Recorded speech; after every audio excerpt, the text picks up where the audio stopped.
Live collar है उनको हमारे साथ जोड़ लेते हैं। वेदांता पर सवाल है विकी का।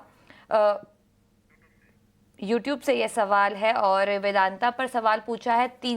30 क्वांटिटी है और जो खरीद भाव है उनका वो 282 रुपए का है। इसके अलावा नाल्को के भी शेयर्स हैं उनके पास और जो उनका खरीद भाव है वो 84 रुपीज़ का है और 90 शेयर्स यहाँ पर नाल्को के उनके पास है। हालांकि वेदांता में तो उनको 9,470 रुपये के आसपास का प्रॉफिट भी हो रहा है। और यहाँ पर अगर नाल्को की बात करें तो 90 क्वांटिटी है और 84 रुपीज़ जो उनका यहाँ पर खरीद भाव उन्होंने हमें भेजा है। दोनों ही शेयर्स उनके खरीद भाव से ऊपर है, प्रॉफिट है दोनों ही शेयर्स पर। लेकिन अब क्या करना चाहिए, लॉन्ग टर्म का उनका व्यू है, ये उन्होंने सवाल भेजा है अपना।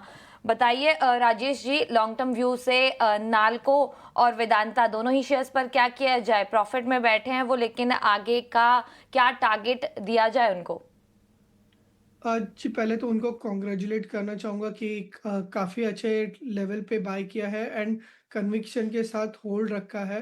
अगर आप लास्ट कपल ऑफ मंथ्स का अगर परफॉर्मेंस देखें तो शानदार आउट परफॉर्मेंस देखने को मिल रहा है।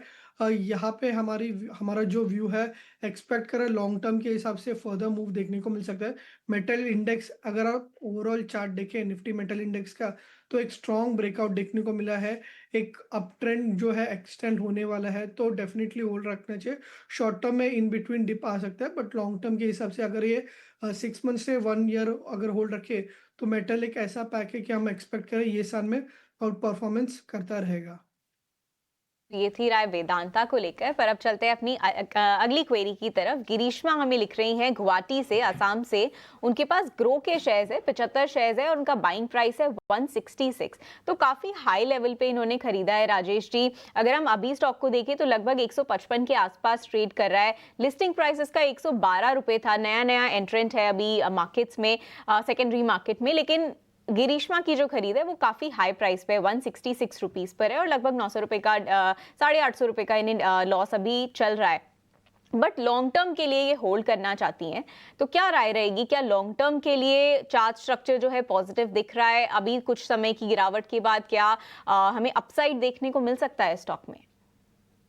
जी, न्यूली लिस्टेड स्टॉक है तो उसमें ज़्यादा टेक्निकल डेटा नहीं है लॉन्ग टर्म व्यू देने के लिए।